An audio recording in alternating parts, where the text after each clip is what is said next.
Hey, good afternoon, everybody. This is the Three Old Farts. My name's Chuck. Go ahead, Bobby. A young old fart and two real old farts. I'm the oldest of the three old farts here, and the I'm ugliest number too. two. I hope you get as old as you and older. Well, how was your Well, birthday? thanks for yesterday? having me back on two old farts and making it three old farts. Hey, Yeah. you never know. That's right. So what's exciting with you guys? What's new? His birthday, right, Chuck? I am another year older. Did you remember I was saying happy birthday? Yes, I remember. We were all at the restaurant together. So, how was your birthday? Did you have a good time? Yeah, I did. You were there. You should know. Well, I was only there for part of the day. I don't know how the rest of the day was. The other part of the day was just like I am now. I'm in my PJs. That's a good. Yeah, that's a real good venue, Bobby. Have you been to Krauser's restaurant in New Brunswick? Yes, you kind of, it's pretty hard to hear. Let me sign. Just the part that you found him off completely. I can hear him pretty good. I couldn't. Is that So- okay? That could just be neat. Do you have headphones? Maybe plug them in. It might help you hear. Well, I can hear you really good. Oh, well, yeah, because I got a microphone like 5 inches from my face. Me too. I have a camera hooked on mine too, so I don't want to move it. So you might need to get a little closer to the camera so he can hear you better. Because us two are using microphones. This is like when it's old. Did you hear me, Dad? I can hear you. Did you hear me say you probably need to get closer to the computer so he can hear you better? That's what I did. How big my face is? Yes, that's right. Well, we'll make do. And Bobby, this is why we have tens of listeners, because this is probably like the crappiest podcast out there on the internet. The lowest budget, worst podcast ever. well, how about the worst, but we are the lowest budget. The only one with high-tech stuff there. Well, maybe Uncle Bobby. I don't know. I know I'm not. Well, I have a different setup, but it's in the back room, inaccessible at this moment. That's where I do all my videos and anymore. I've got a camera back there that's about a $4,000 camera for videos. I use my iPhone 15 Okay. because the light. It's so easy to get the lighting. With the other one, I got to have like all these special lights and stuff, just to get the lighting. And on my phone, I just put it on there, and the lighting's great. It just adjusts automatically. With the new phones, with the technology and those things now, it's almost as good as those expensive cameras like you're talking about. Mm-hmm. Well, thank goodness that camera, I didn't buy it. One of my partners did. And he goes, so we got a $4,000 camera and you're using your iPhone? He goes, but it looks better. So how are you feeling? How are you doing since your big episode you had? Typically, I wasn't really crazy about being in the hospital for 11 days or being on a ventilator for 3.5 days. That wasn't really much fun, but I'm still there. So that's good. Yeah. I haven't been on a bike ride in almost 3 weeks, so that's not good. But you'll get back I'm to kind it. of missing that. You'll get I back think it'll to be it. another week and a half or so. Well, I didn't. I had to get my Porsche running. I don't like to leave it too long. It's a little, and flat six in there is a little temperamental if you let it sit too long. Yeah, that one day I came by to visit and you surprised me, said, "You want to go for a walk?" I said, "Okay." So we got to walk down the hall and stuff, right? Yeah, well, Rita woke up. She stayed there most nights, and she Yeah. woke up the one night and one morning, like at 4:30, and she was asleep in the recliner, and I was standing up at the end of the recliner, and she goes, "What are you doing?" I go, "I've been walking around for the last 45 minutes." I go, "Just walking around the room. I'm afraid if I go out in the hallway, they think I'm trying to escape." Well, you But had, those experiences when we come out of them,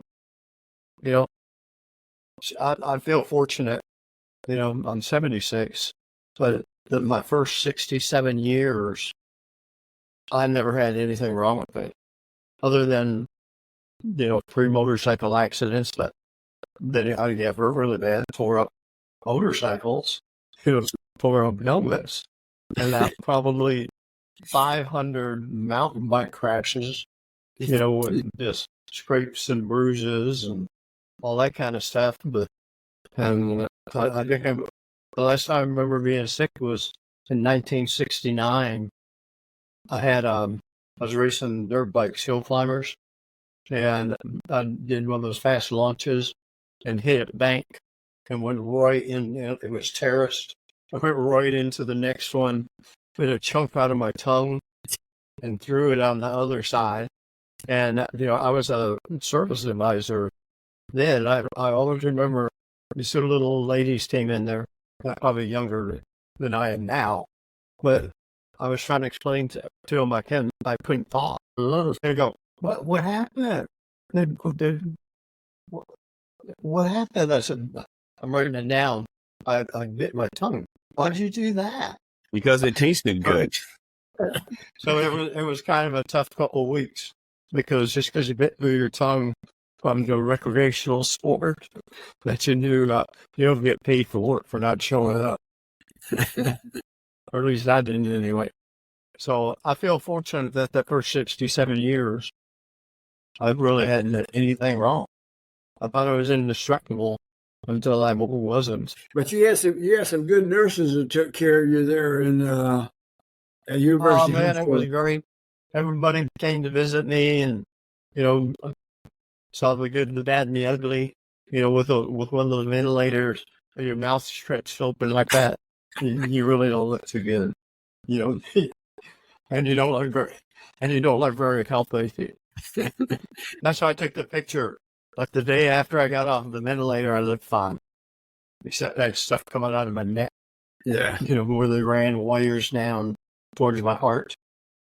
So, a lot of that stuff, not my favorite thing. The worst thing, though, was not being able to get up for 7 days at all. That was out of the bed. They wouldn't let you out of bed.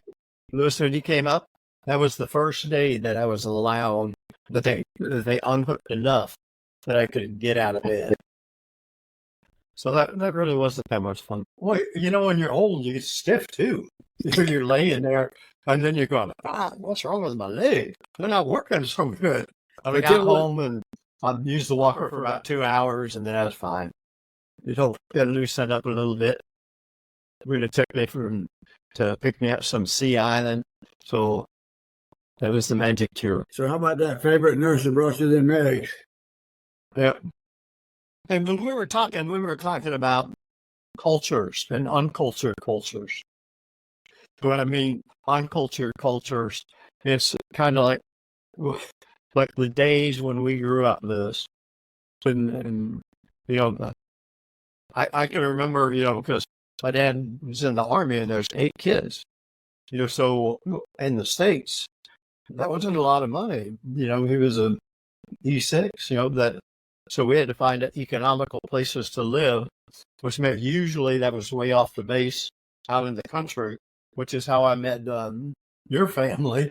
Yeah. I already met my sister, your wife. But when we lived in Europe, we lived on the Mediterranean. We were the only American family in Orleans. And I was 5 years old. And all I remember is that when you're 5 years old, we just ran around town. I mean, everywhere. Because Orleans is a little port city. So small fishing people would come in there with fishing boats, and from England and all over the place, that spoke English. And, so we'd hang around down there and Ronald would make fun because there was an old fisherman down there and he would always be cooking a pot of this stew. And it was looked like rice with little black things on it, which just happened to be little tiny baby eels. But it was really good. Yeah. It tasted really good. And we'd just run around town. We'd be up early in the morning. My mom and dad still be sleeping. We go down to it because, there's open markets there. And we go down and we brought a goat home. and we got them to give that to us, a little baby goat, because they were going to butcher. It was going to be sold to be, raised and butchered. And the one thing I always thought was, how did I know what they were saying? I didn't speak French. I was 5 years old. Went to a French Catholic school. That I didn't even know what they were doing. All I knew is they had blackboards, and they were writing on them. So I would try and do whatever they were putting on those blackboards, and just kind of, I don't know, just guess at what was going on. And my brother Leonard, a year younger than me, all he did is wait for a door to open, and he'd tear out of that church because the school was in the church, and he'd tear out and run home. And those nuns would chase him home, and they'd go right in. And my mom isn't wild, but they would just shove her out of the way. They go drag him, kicking and screaming back.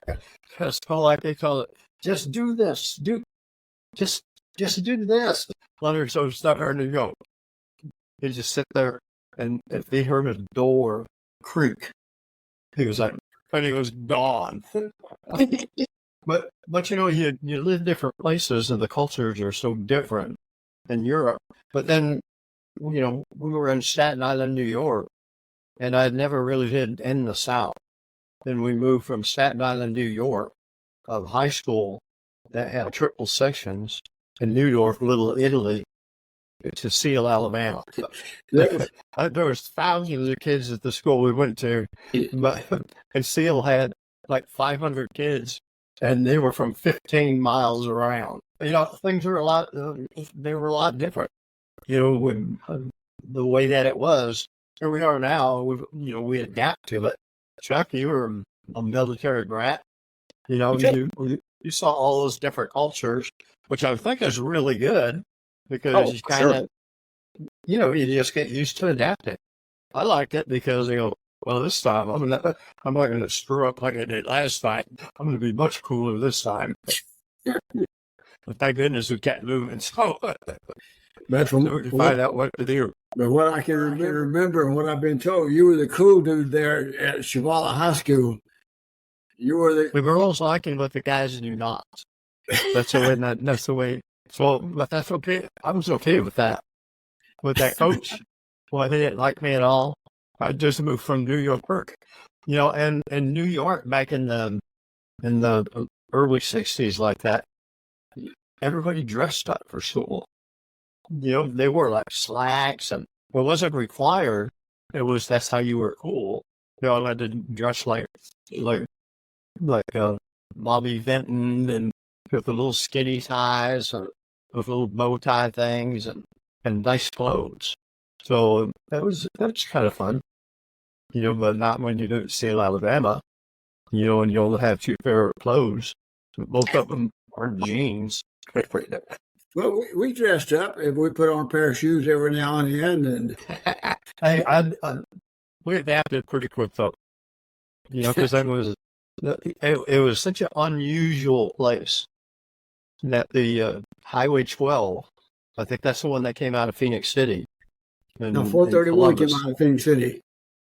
Yeah, that's the one that went all the way up to Chicago, the one that used to be the main route to Florida. So consequently, there were some characters. Mr. Chambers, he was an old gangster from Chicago, with stories, tons of stories, and you couldn't, there wasn't like a bar out there, but his store was like a bar.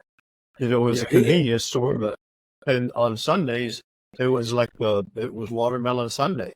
We had beer, had everybody hanging out. And, my dad liked drinking beer, and I had to rotate tires, do oil changes and stuff. And the only benefit to me was to get drunk, and then I get to drive home.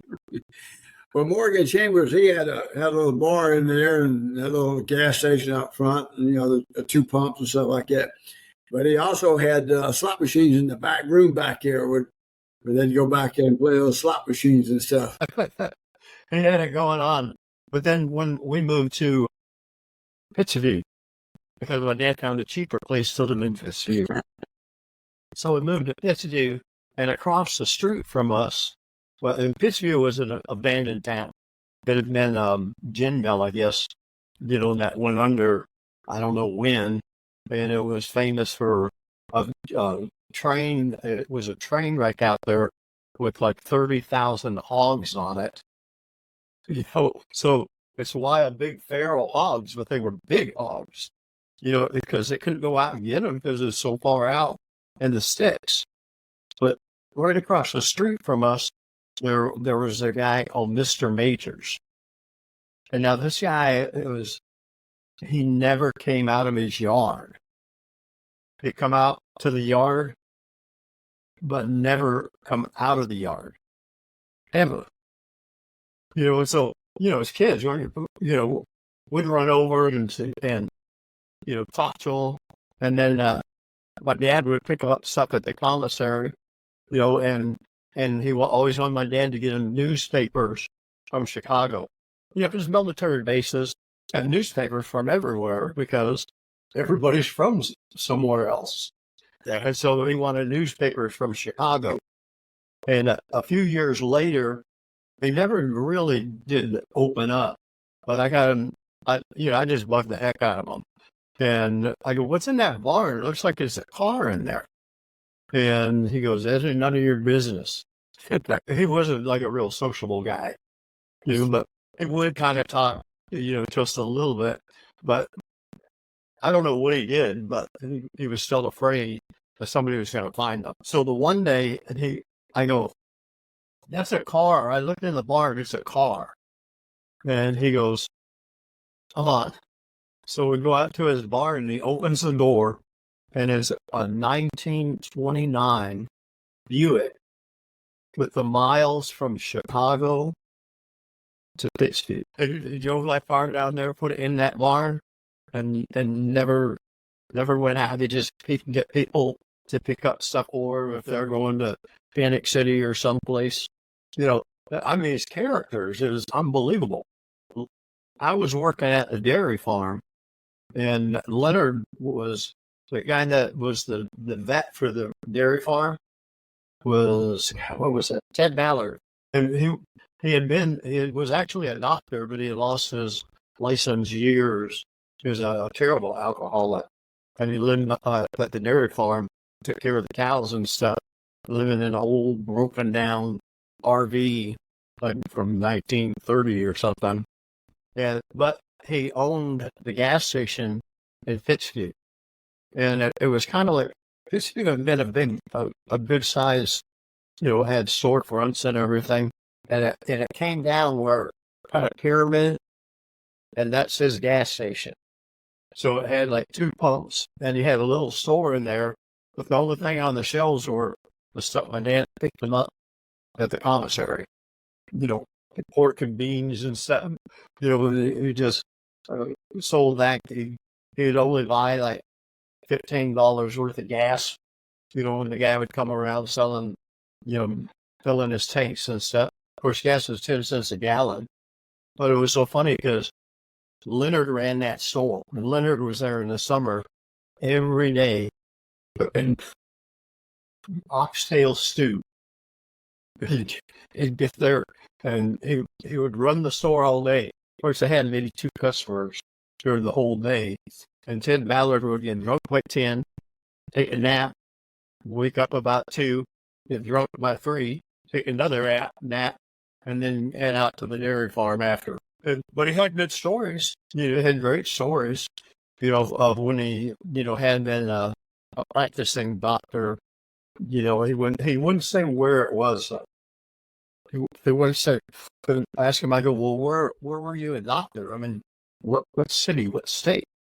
And he said, that's not important. Yeah. Lewis, your family, when I first met you guys barely had running water, which a lot of places didn't have.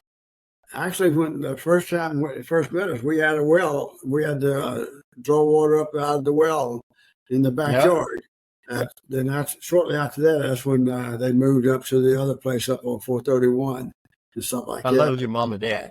Yeah. But your dad would track me out because every Saturday Yeah. He'd be on the front porch smoking and drinking a little bit, and he'd have a plastic bag on his head.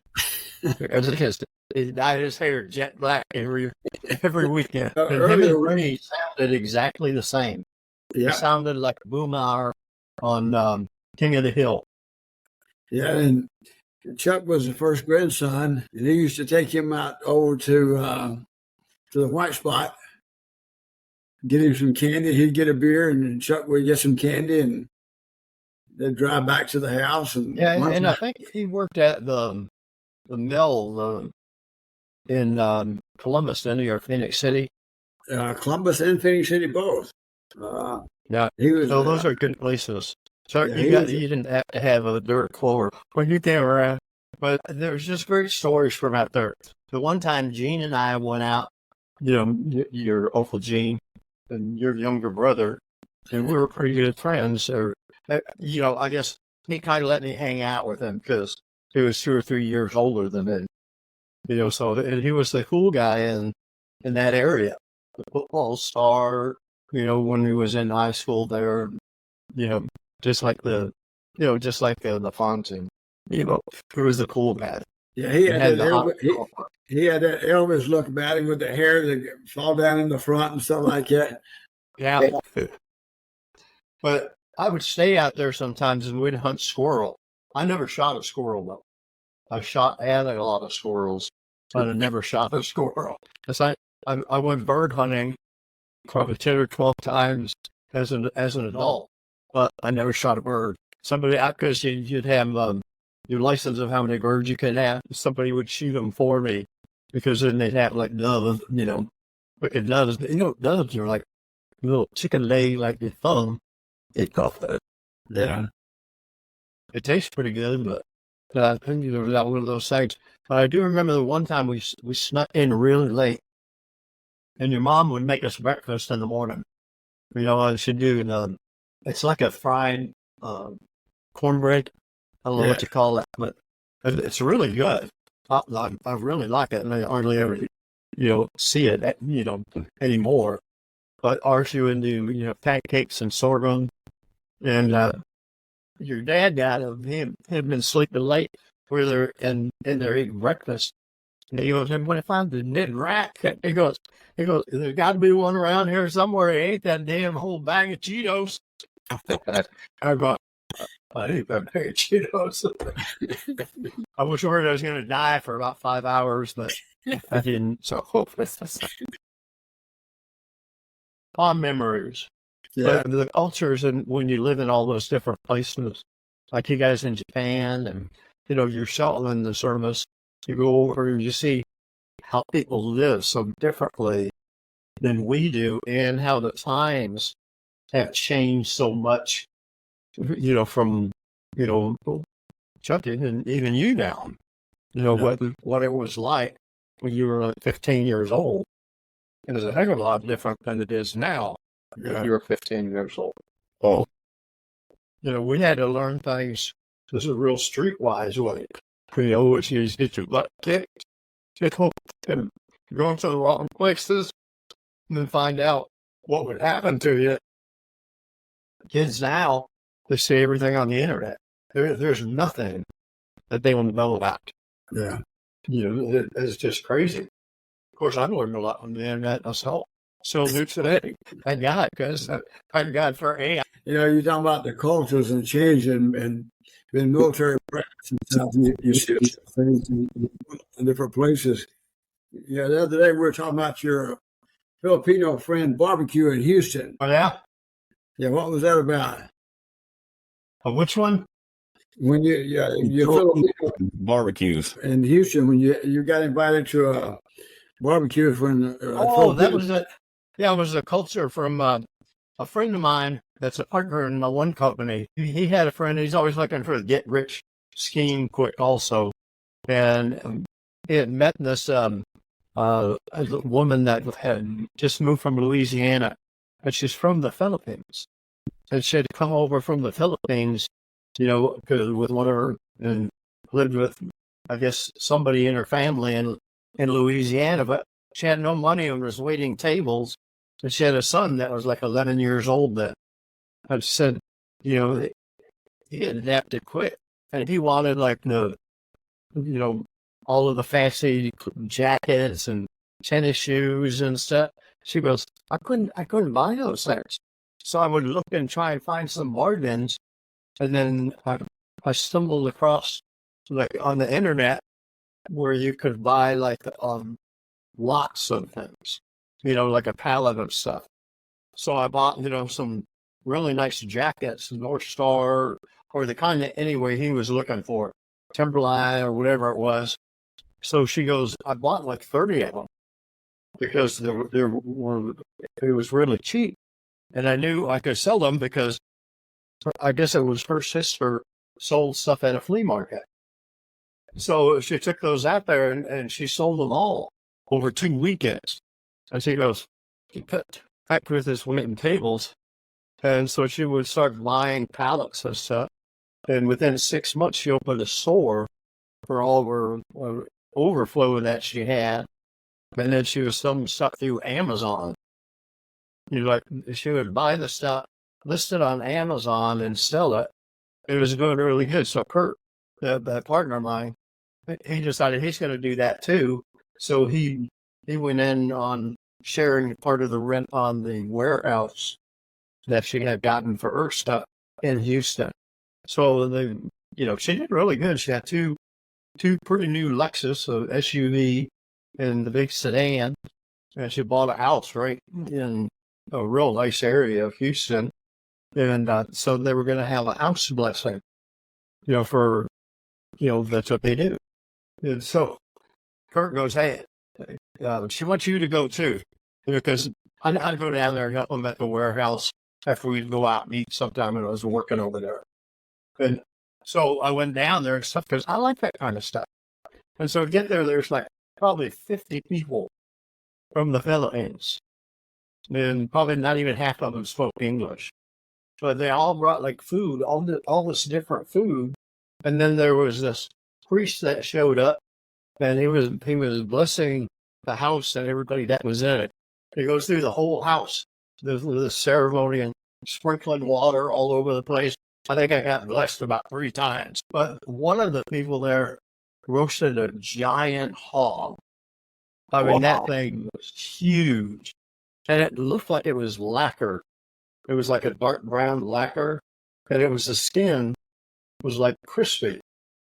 So when he was carving it, he would cut through that skin, and then he'd cut across and have like, just the way that they ate that skin, with a little layer of fat underneath it in the skin. But now everything was fantastic. And it was so different. And half of the people didn't even know each other. Some of them worked for her at that warehouse, and they brought their friends. And, I didn't speak Philippine, but, people were telling me what I was eating, but I'm not sure what it was. But most of it was pretty good. Yeah. So those different experiences with different cultures, I actually love that. Going and experiencing those different things. So, because a lot of them are very different than stuff that we do. And since I like just about any kind of food, we thought, that might be related to some of my health issues. So because I couldn't believe you had a heart attack. You ride like 50, 60, 80 miles a week off on bicycles. And I go, well, I had a ribeye stuck in the main artery on this side, and had New York strip on this side. I go, so I think down is with the bicycle riding did save my life, because as those things got clogged, my cardiologist showed me all of the arteries that my body manufactured to supply blood to my heart as it was getting restricted. And it wasn't, when I was still racing bikes. When you're 180, 190, 210 in the summer, maximum heart rate, so I didn't think anything could possibly be wrong with it. And so it was a diet, though, that took me down. So you're trying to eat a little bit better now. So red meat really isn't all that good for you. No, Now I do make exceptions, because sometimes I would have to go out with high rollers. So if the steak was over $150, I was having one. The wine was over $300 a bottle. I was going to drink about this much of it. Just so, because it was $300 a bottle. I was thinking, how good could it be? I know some of them were pretty good. You could actually tell a big difference. But it all depends too what you like, because I like the more of Chardonnay, or Burgundy, where it's not real super sweet or anything. You need to get some of that to rub off on your nephew there, because he's got bottles of whiskey like in every room. He's got in the living room. He's got in the dining room. He's got in the bedroom. I don't have bourbon in the bedroom. I'm not sure about that. How many bottles you showed me yesterday? I don't know. Have you got the little wine? No, but I do have a lot of bourbon throughout the house. He had to buy Shelving unit. Yeah. Shelving unit to put that stuff on. And it had I told everybody, I did all my drinking when I was in the service. So when I got out, I really didn't drink anymore. Or any less. No, a lot less. But Brendan was telling me yesterday he went from guns to guitars to bourbon. You name it, that boy's got it. How many guitars you got? Behind me, I've got 3 guitars, 2 basses, and an acoustic. Well, where I was on that podcast, the other one, there's 5 guitars hanging on the wall. There's a Baby Taylor, a Taylor, the Dove, which is one that's made by Martin, and some other one that's Ritas. Those I are haven't played any of them in 45 years. I probably should have. Probably, yeah. Well, actually, my granddaughter, Braylon, just ordered, she did some watering of people's yards while they were out of town for a couple of weeks. So she ordered a guitar from Amazon. So she was over here last weekend. And so I go, I got guitars. And she goes, you do? So they were looking at it. And I was going to play one of them. Those strings are so dead. Those guitars, because the strings have been on there for 25 years. Well, I think that all the guitars are 25 years old, because I think the last one I bought was 10 or 12 years ago when I was going to start playing again. And then I just started playing again. Maybe I will, though. Yeah. I'm going to semi-retired now. But that boy's he's got it. But I'm going to tell you, that whiskey collection he's got, that is amazing. We went to Alabama last year to a football game. You know where the first stop was? No. A whiskey store to see what kind of bourbon they had that he didn't have. So we did stop at a liquor store, and I came out with a bottle of Buffalo Trace, which was impossible to get at that time in San Antonio. All right. It was worthwhile. Yeah, it was. I mean, it was just a fluke, but I mean, I couldn't find anything good, like Elmer T. Lee or E.H. Taylor or any of that good stuff, or even a bottle of Pappy for that matter. You got to have thousands of dollars. You could have gone a little further south and got some moonshine. Went out by Seal. Shoot, you probably wouldn't have to go that far to buy moonshine even in that town. I don't even know. That's probably true. Seal's actually a registered ghost town now. Yeah. You took pictures of that house that we lived in, for a while. The big old white house on top of the hill from the swamp. And what was it? Dean's Snakeatorium. Yeah. At the bottom of the hill, remember? That's the guy had a pit that he made stuff out of snake skins, but he also had probably 100 rattlesnakes and water moccasins. And tourists would come in, and you could go in and look at the snakes down in the pit. And then if you paid him enough, he would go down in the pit and walk around and come out the other side. He eventually, I heard, actually got killed by snakes. But the things that you do, I always work doing something. So I was working for a pulp fooder down there because that's pulp wood is the business, out in that area. And it was a guy who had one truck, and it was just a one-man show. So I got paid 50 cents an hour, and we would go get the pulp wood that nobody wanted, which means on the ravines down by the swamp, nobody wanted to go get that kind because there's too many snakes and stuff. And the hills are, they're curved, so they're coming straight down like this. And he would cut the trees, and I had to trim them. Well, I don't know if you know, but water moccasins are very proprietary of their area. And they do not like you cutting their trees down or trimming limbs off of them. And water moccasins are very aggressive. They don't just strike you once. They'll keep striking you, until you chop their heads off. So when the first day that I went to work with him, he was going to furnish me lunch and stuff. So there was a can of potted meat and a sleeve of saltine crackers and some big, thick rubber waders. It is summertime. I go, I can't wear those things. He goes, no, you're going to want to wear those. I go, it's going to be really hot because most of the time you're running around with jeans on. Jeans and tennis shoes, no shirt, because it's so hot and humid. And so he goes, there's going to be a lot of water moccasins down there.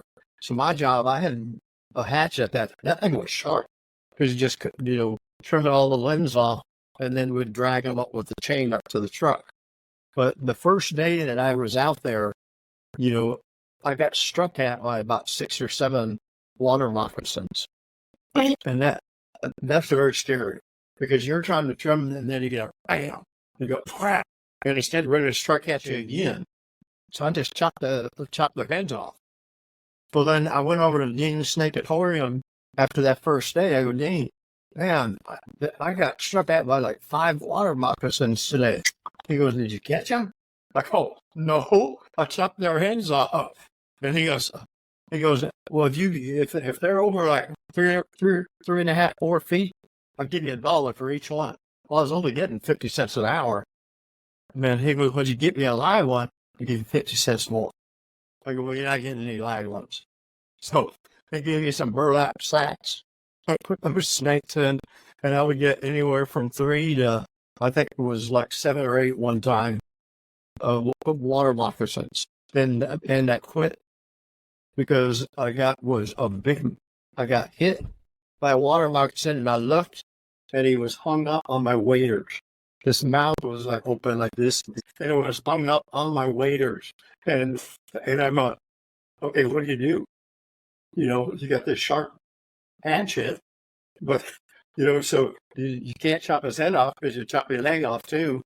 And finally, that thing was like whipping around, and I was envisioning those fangs going deeper and deeper into those waders. So finally, I just chopped sideways and chopped the top part of his mouth off and took it back to him. It did it out.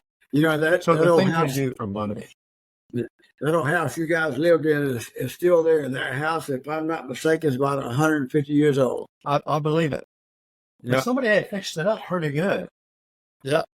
When we lived there, the whole back of the house was really almost falling down. Like all the glasses out of the windows. But it was a big old house, so we just used, the rooms up towards the front. And I always remember it because me and Gene and Leonard, the style was put bleach on your hair on the front like the Beach Boys.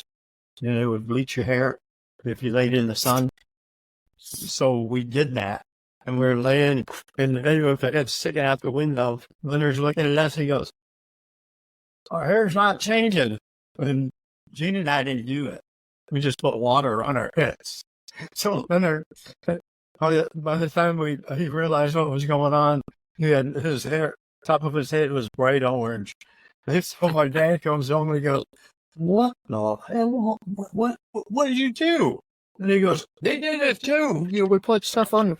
We're more like, "What? We didn't do that. I never did that. We didn't do it." Yeah, those were some good old times back there, right? Well, they're good times, and it's times like today it is so different. Like first of all, I wouldn't work for 50 cents an hour, and I want to take a job where I had to fend off water moccasins. As part of my job. Yeah, I was looking at an article earlier today about gasoline prices. In 1960, gas was 29 cents a gallon. That's amazing. Well, you were always cool because you had nice cars. I remember we came down when you first met Ronnie. You had that, I think it was a Chevy Impala 2-door. Yeah. A 60. Yeah. Yeah, it was a 1960 white. Yeah. And then Because you had nice cars, always. That Oldsmobile Starfire. that was like that convertible we had. That was a fun car until your mom was your sister tried to go to Phoenix City, was going to call your sister Bertie and the telephone there, and she drove into the side, into the door, into the telephone. That was when she still grown. She came like, "Oh, I don't know how that happened." Well, we got too close to the phone. I went up, it was my first one, and we went up to visit you guys in Montgomery, and had a great time because, you guys had a nice house and everything, and I was pretty close to living out of my car. But, we were in between getting ready because I sat right out of the Navy, and we were getting ready to go to Michigan to get my partners with my dad's brothers that he was partners with in a glass shop. They did plate glass and car glass.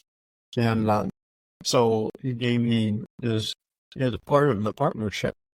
So when I got there, you're a kid, you take off. I got to Memphis. It blew up the engine in my 55 Chevy. And I had almost enough money for gas to get to Detroit.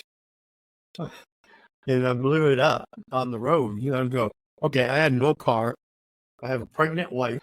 And I go, well, what are you going to do? So, I told Sue, I go, okay, just stay in the car. I'm going to go get a car. And she goes, you don't have any money. I go, well, we got to have a car. Otherwise, we're going to have to set up a homestead on the side of the road. And so I went to a couple of different places to see if somebody had some old car sitting around that maybe, because I did mechanic work, that I could get running. And this one guy, he goes, hey, go over and see these guys. They got drag cars and stuff. They build cars. So I went over there and they went and told my 55 Chevy that, and said they would trade it for something. And the only thing they would trade for was a 1950 Oldsmobile. That was a drag car. Those had coil springs on them. But they had airlift on, and in the springs, it had a whole like 16 by 20 with a shifter in the floor. It had no exhaust on it, just headers. And it ran good though. It had a big old Olds 442 in it. So I traded it for my 55 Chevy because those were real popular even then, the 2-door arm tops. So I traded it for that. I went out in the back behind the shop, found a couple mufflers and some tailpipes, threw them in the trunk. So if I got stopped, I could tell them that then my exhaust fell off. And we drove up there. And when we got to Detroit, it was the biggest snowstorm they had. And I forget how many years. And, I'm not a winter person. I went to Detroit because all I remember was beautiful summers. We'd met my Uncle Kenny's out on the lake. And it would be just beautiful. With the canal. And he had like 50 acres or something. And had, just all got goats and stuff. So there'd be like 15 of us that go out there. We'd just swim and play. And the canal came from Marine City. So boats would come down there, people with nice boats going out to the Great Lake. I guess it was Lake St. Clair. And so we'd hang out and they'd come by every day, so we'd wave at them. And the one time there's an older couple that came by, we go, "Kids out in there, oh," And so after about the third time, they said, "Well, you get your parents to say it's okay." So when they came back, they said it was okay. I hadn't seen our parents in 4 days, because they left us out there.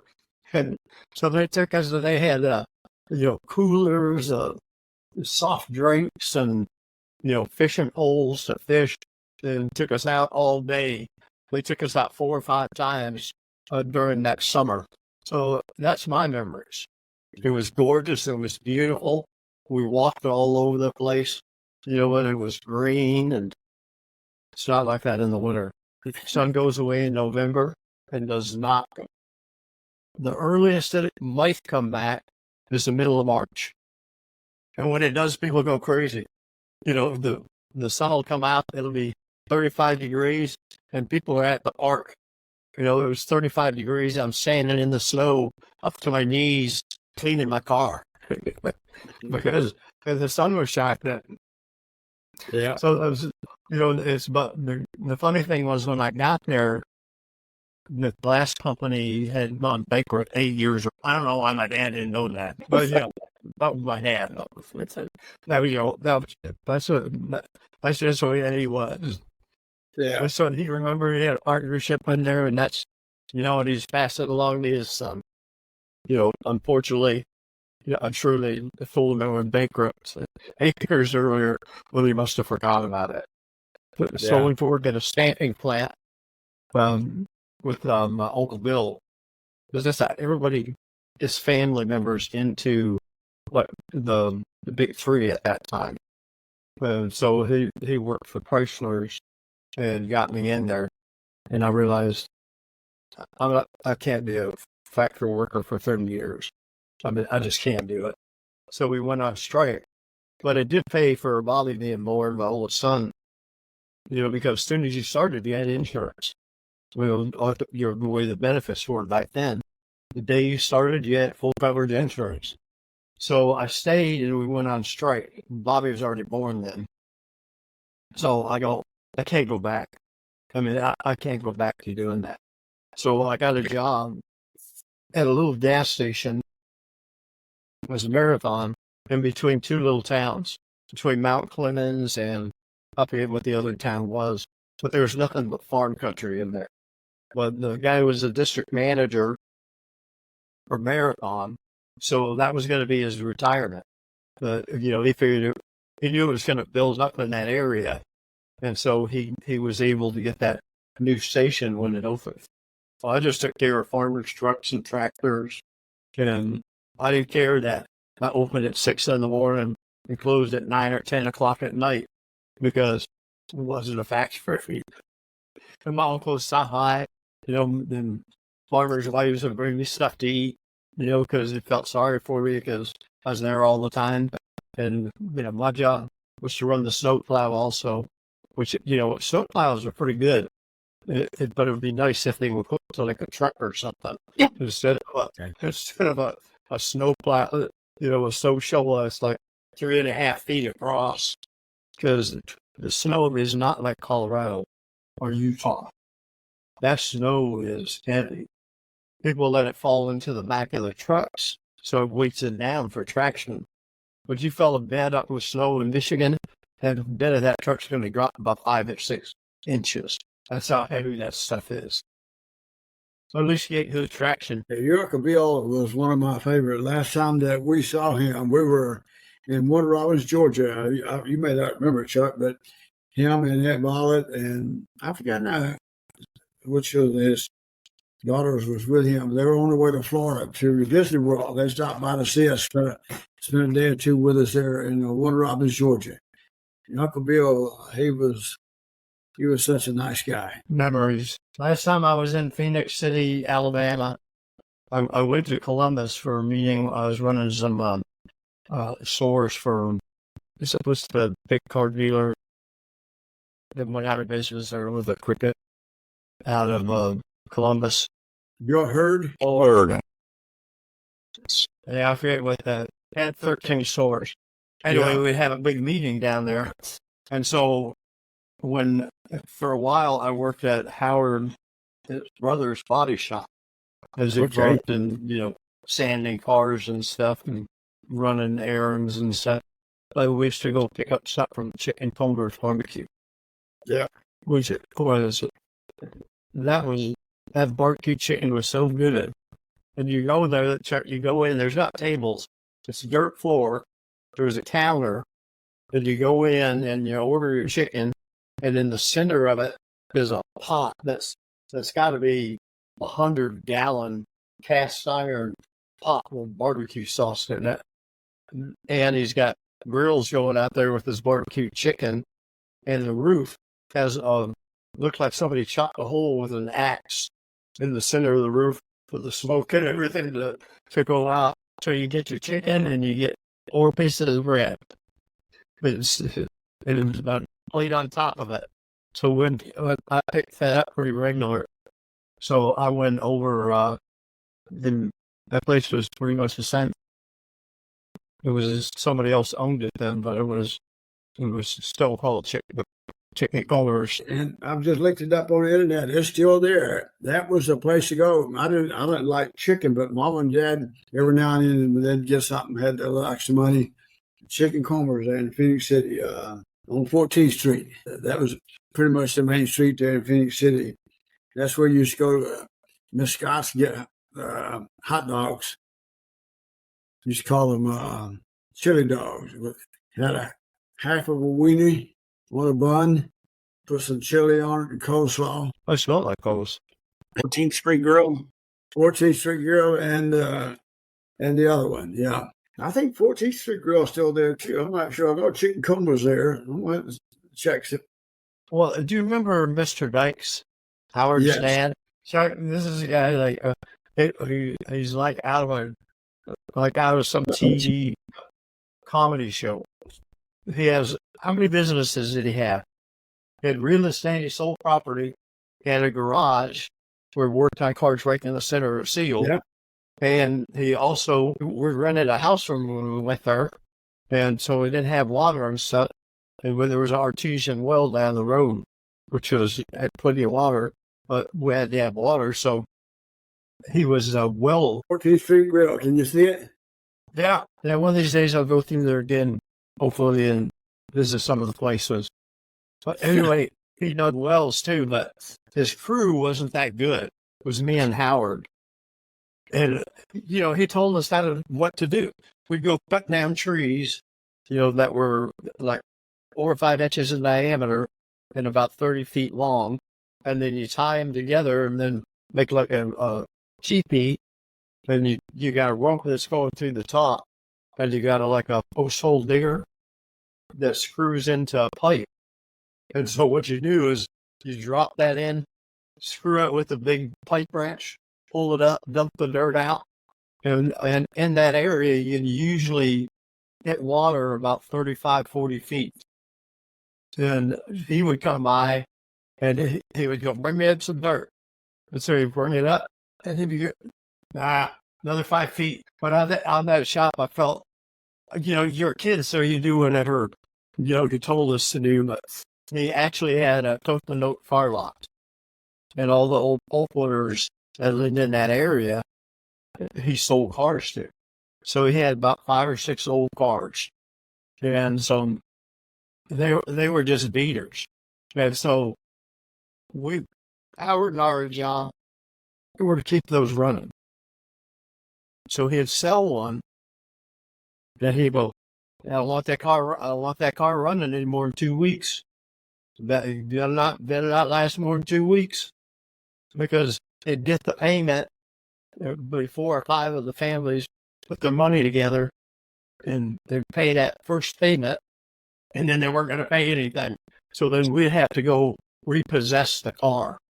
So we'd bring it back in, but we didn't spend any money on it. We didn't have to take belts and cut bearings for the crankshaft because they all had rods knocking and stuff in them and big bearings out of leather.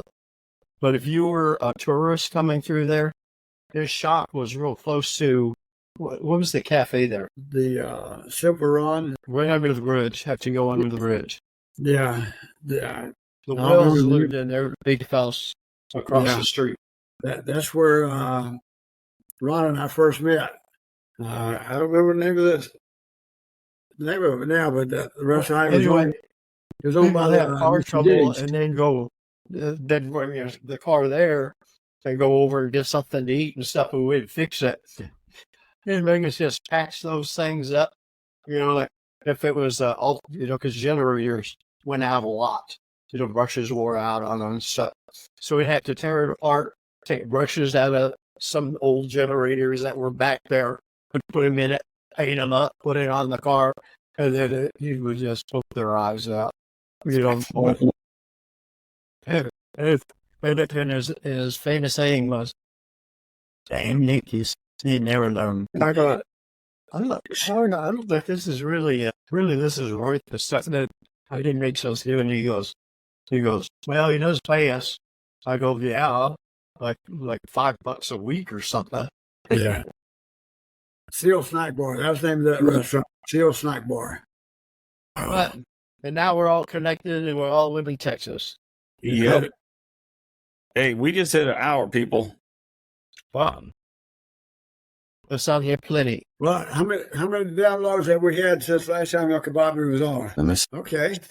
We're at a little over 3,800 now. In the last 30 days, 180 downloads.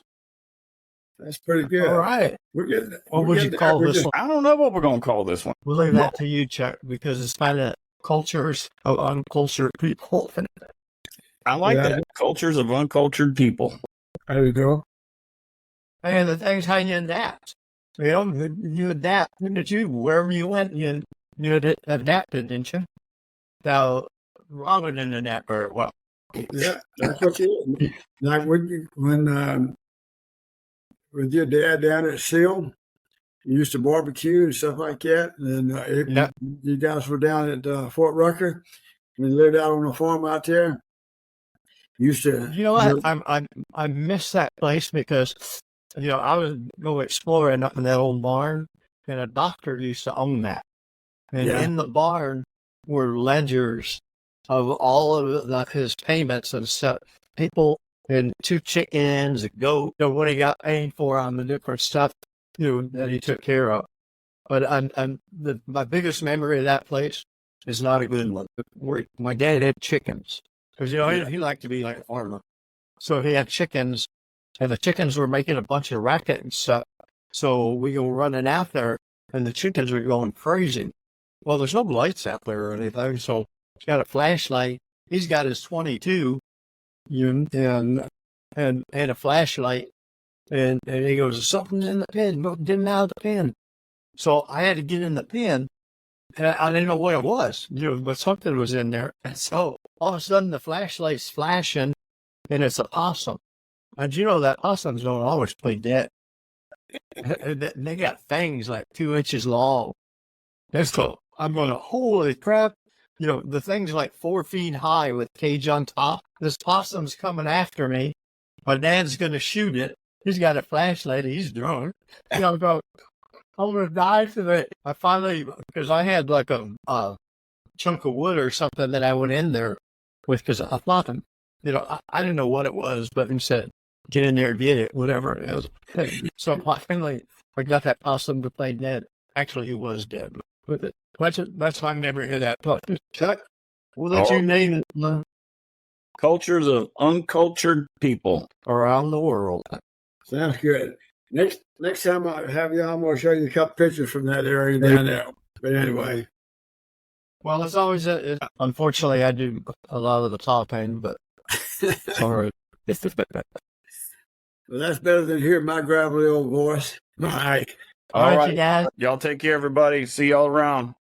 All right, later. All right. Love you guys. Love you. Bye.